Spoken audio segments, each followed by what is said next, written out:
How Virginia educators will teach history. The Commonwealth is still wrestling with policy changes that some say are more about patriotism instead of a factual accounting of the past.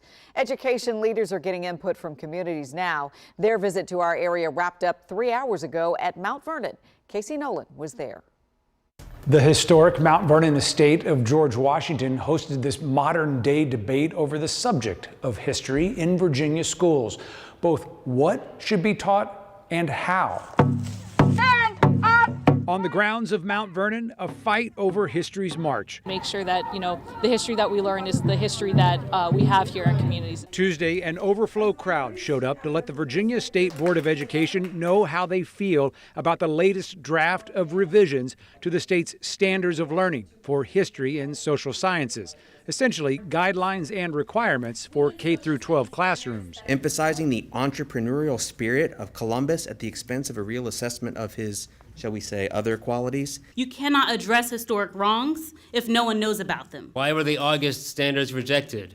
Were they too woke? Critics say the new standards are politically motivated and accuse Republican Governor Glenn Youngkin's administration of minimizing the history of minority groups. One school board member told WUSA 9 it's the criticism that's turned political.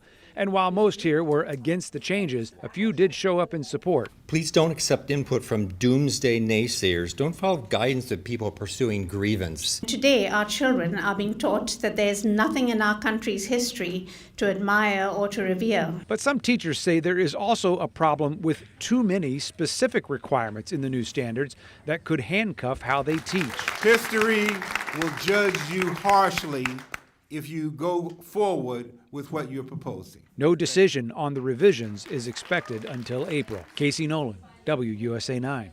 If you'd like to read the full draft for yourself, we've got you covered. We got it from Virginia's State Board of Education, and just about 30 minutes ago, we posted it on WUSA9.com. All right, our next